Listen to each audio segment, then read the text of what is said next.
Did you see? Did you hear? Did you know? Did you see? Hey Kimelons, we are back for another episode of the Say What podcast. I am your girl, the CEO Shakima.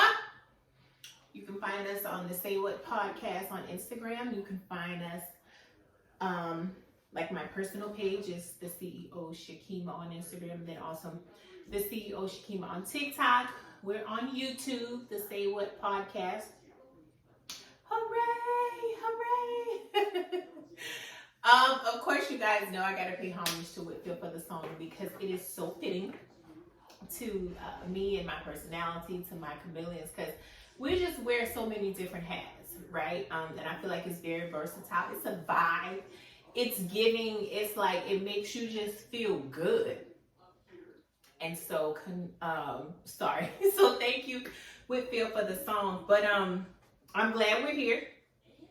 And whether you want to walk or run in the gym, hiding from your kids, whatever, watching Netflix or, doing what you do, this one is for you, right? This is something that's like near and dear to my heart. I can honestly say that it's not talked about enough.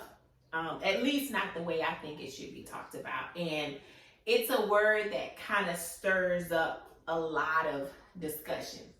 And that word is therapy. And I know, like, for some people, like, I know therapy sounds like,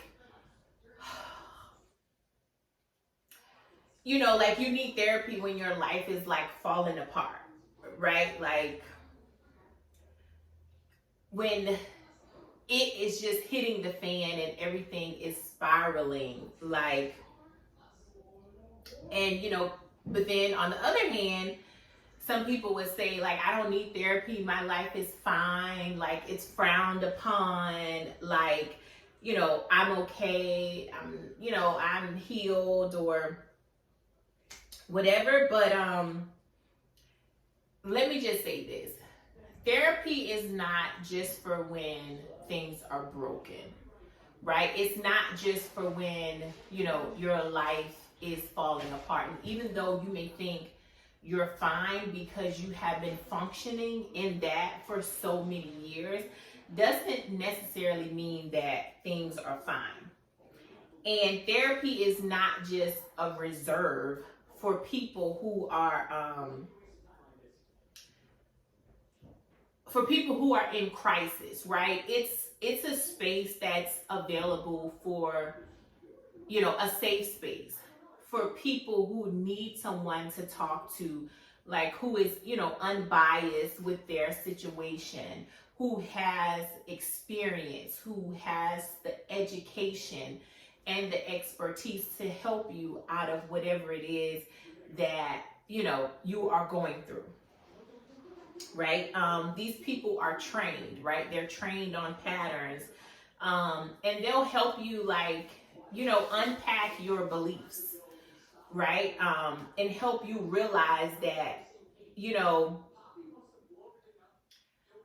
even the story that you have been writing for yourself, like, and I've said this before on a podcast, like, it took me some time to come to realization with all of the trauma that I've experienced because I was too busy trying to rewrite my story to make it perfect, not understanding that the story, the trauma, the things that I have encountered, that's what made me who I am today.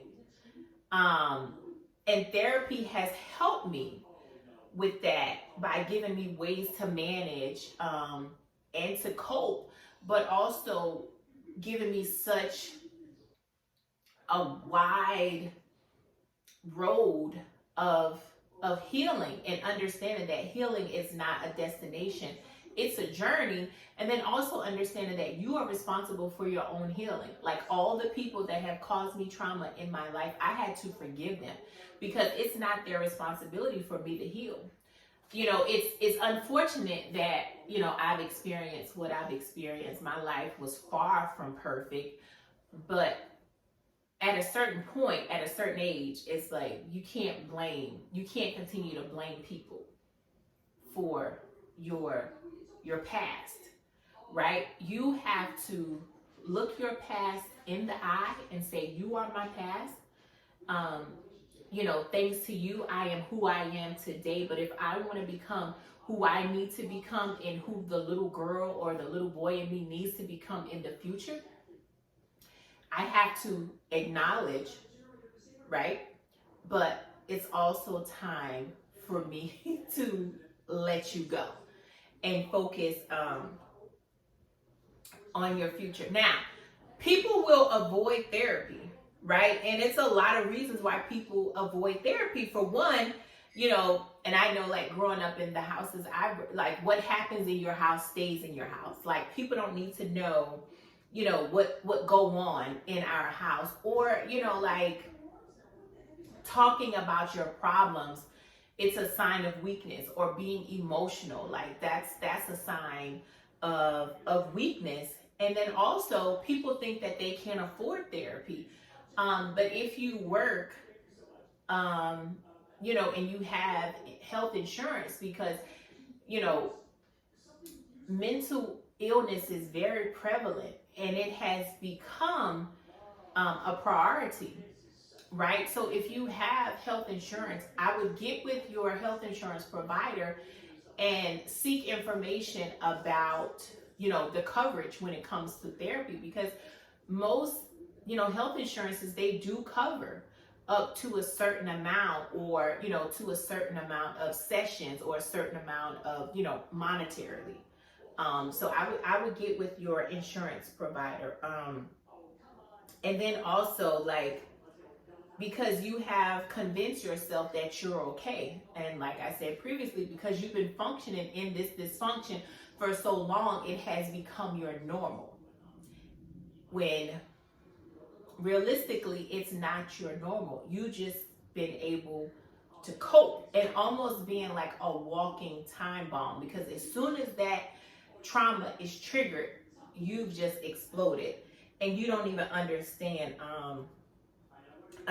why. Now, what does therapy look like, right? It's not always like going into someone's office, laying on the couch. I remember seeing therapy when I was much younger, because I'm a huge fan of The Sopranos. And Tony Soprano had a therapist that he would go see several times a week. It was almost like he was going to repent all the bad things he's done. So I was familiar with therapy from The Sopranos, but I felt like I never needed therapy because I wasn't a soprano. Like, I didn't do the bad stuff that they did. So why do I need to go talk to a therapist? But I would tell you, most of the time, it's just two humans having a conversation. And your therapist is going to ask you, like, questions about, like,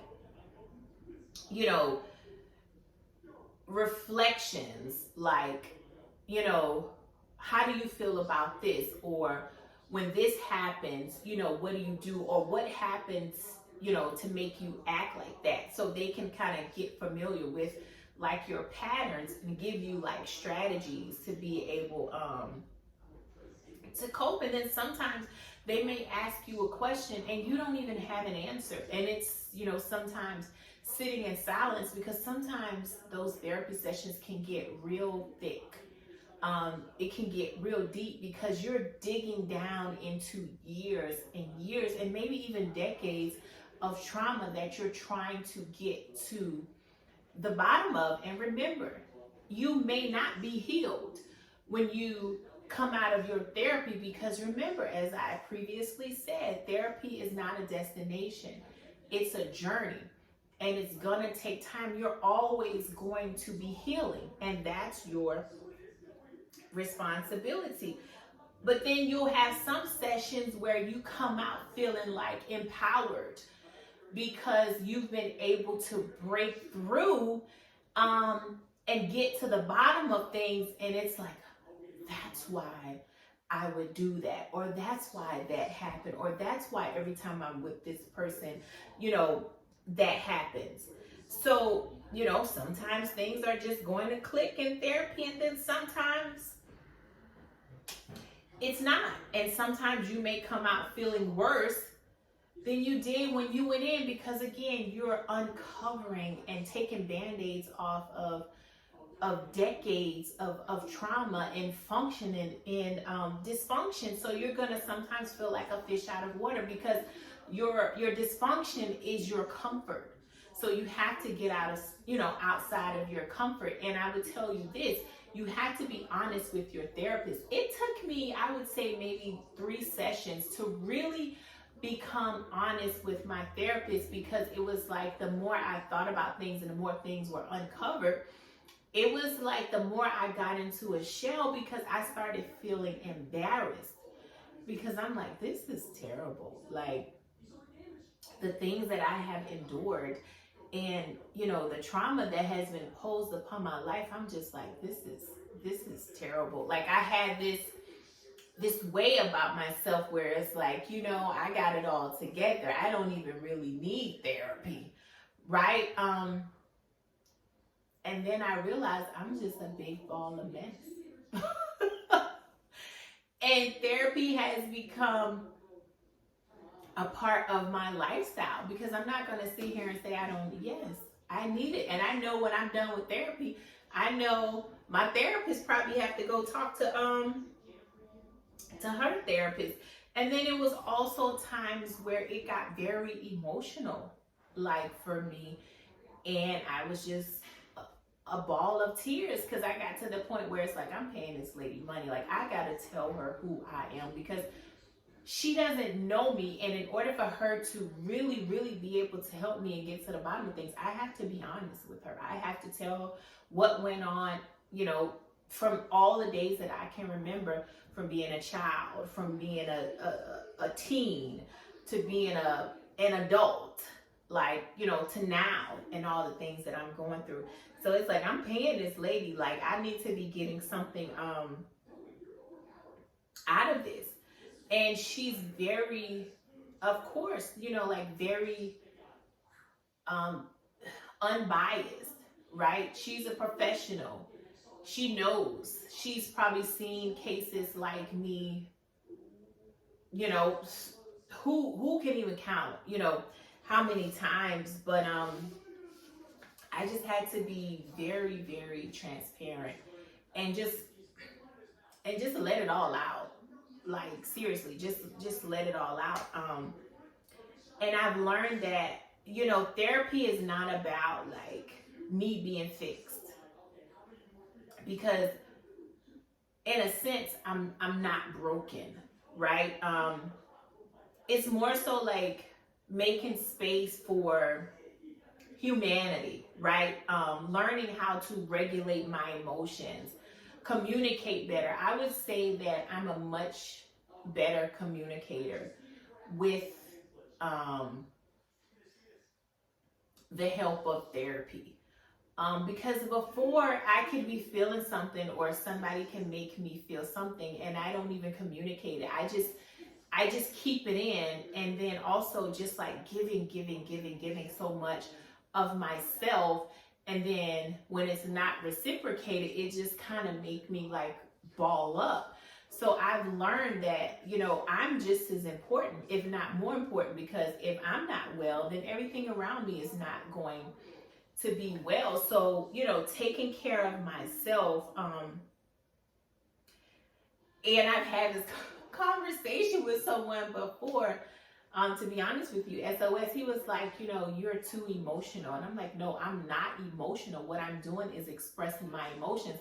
And if it's something that I don't agree with, or I don't like the way you make me feel, I am going to first acknowledge it right away. And I'm going to express that to you, because that makes me feel a certain way. And I don't like the way that makes me feel. So I would prefer you not to do that. And I don't really want to keep having those conversations. So people may tell you, oh, you're so emotional. No, I'm not emotional. I'm expressing my emotions, because most people don't want to be held accountable. And So they take it as offense. And it's like, no, I'm not trying to offend you. I'm just telling you how to treat me. And when you do this, this is what it does to me. And I don't like the way that makes me feel. So it's about like showing up for yourself in a way that no one has, maybe never, taught you on how to communicate, on how to address the emotions that you're feeling, right? But how to manage the emotions, because you don't just want to be losing your cool out here all the time. You got to know how to manage those emotions. And therapy is not going to make life perfect, but it'll make it more manageable. It'll make it more, what's the word, like more real. And you'll feel like, more free and in tune with yourself. And I'm telling you, the more you love yourself, the less BS you put up with. And I'm telling you, I'm gonna be honest, like my tolerance is very, very low when it comes to therapy. All right, let's now, if you're thinking about therapy, and you're just waiting for that nudge, and that push, and you're like, okay, I'm thinking about it. Where do I even start?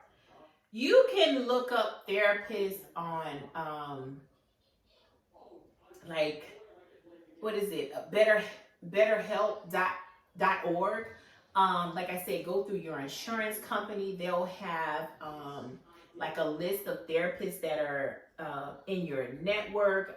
If you're interested in going to my therapist, DM me on the CEO Shakima or the Say What podcast, and I'll give you her information, because I don't just want to put her out there and now she's just flooded with like inquiries. But if you DM me, I will personally DM you back and give you that information. And some of the things that you want to look for in a therapist is, the most important thing is someone who you really vibe with, someone who you really mesh with, who you feel comfortable with, like talking about your life with, and your shortcomings and your traumas.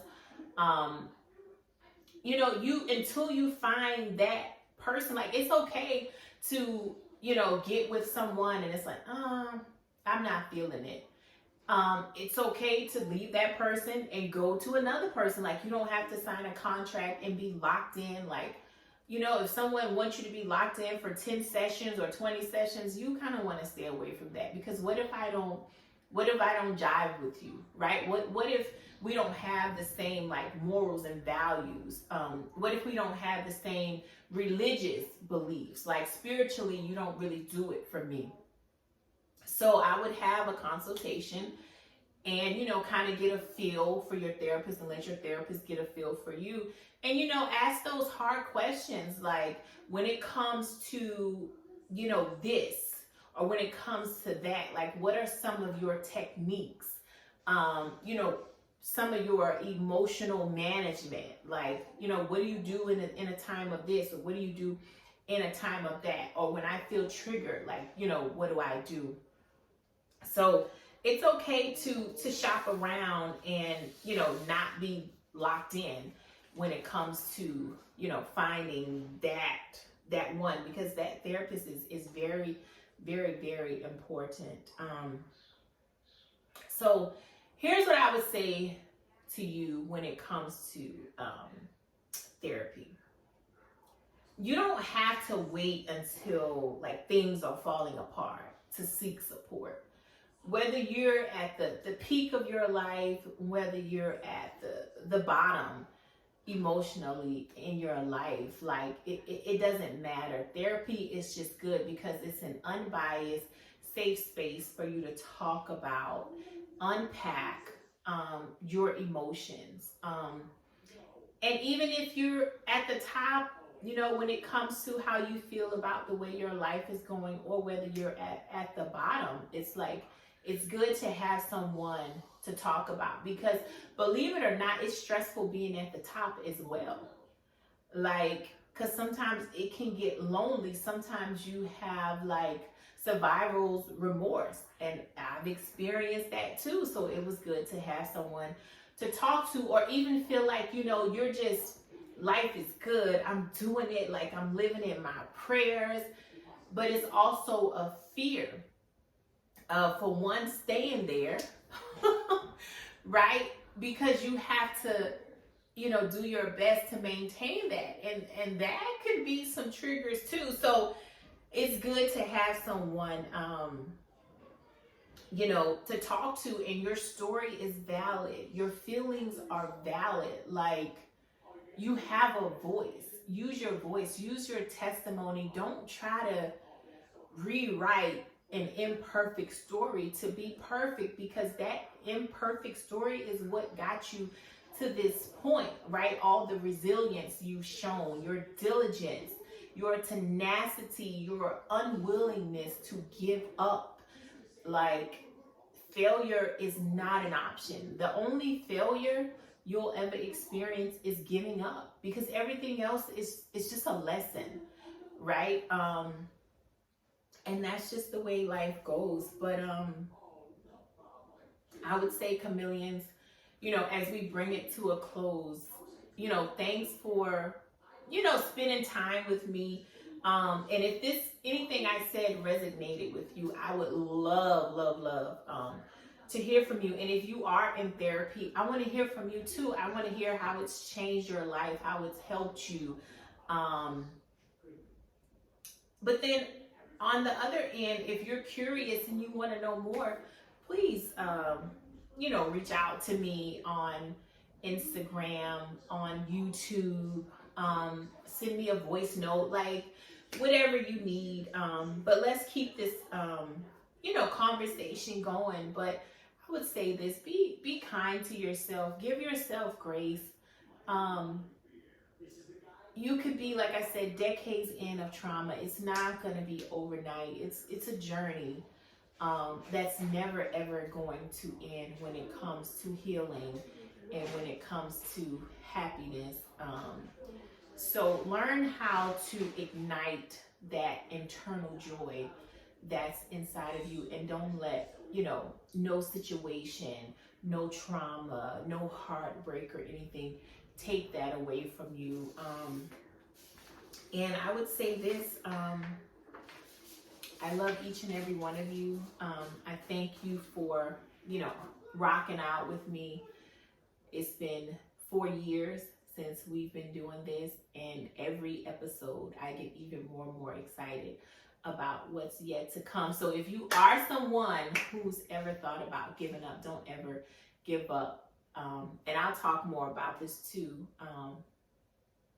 about some fears that I've experienced when it came to like being on camera, doing a live like podcast. It took me 4 years to get here because of my fear. And I don't ever want anyone to wait 4 years because they were fearful. And this was something that I talked about in therapy, because I was afraid, because I'm like, how am I going to do all of this? Like, I'm a mom of 2 boys going through a divorce. I'm a, leader at my job in corporate America.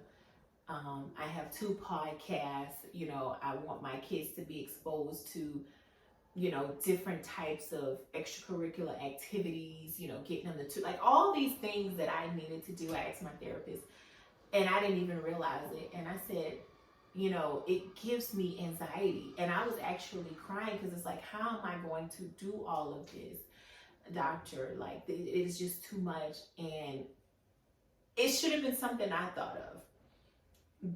And she said to me, I'll never forget this, and I talked about this in a previous podcast. And she said, Shakima, all the things that you have anxiety over and you're worried about, you're already doing those things. And I'm just like a ball of tears at this point, because it's like, oh my God, I really am. I let fear get the best of me. And I've already overcame my fear, not even knowing that I did. But that was one of those light bulb moments for me, and I'll never forget that day. So for you, you're already doing it and you don't even realize it. But so the say what moment is, you're not broken, right? You don't need fixing. You just need a professional to talk to in order to be able to be in tune with your emotions and how to deal and how to cope. And therapy is a great resource to have. So take advantage of your resource. And I'm going to say this before we get off here. If you guys are wondering, like, oh, she seems like she's moving a little slower. I am. I'm wearing a back brace, but Carter and I were in a car accident. So I'm moving a little slower now, but I did not, let that stop me. I'm here. We are doing this, but I will say this. I love you, Kimelons. Thank you for rocking with me. My day ones, I would not be here without you. And for those of you that are hearing my voice for the very first time and seeing me for the very first time, I say thank you for rocking with me. I love each and every one of you, and I will see you on the next episode of the Say What podcast.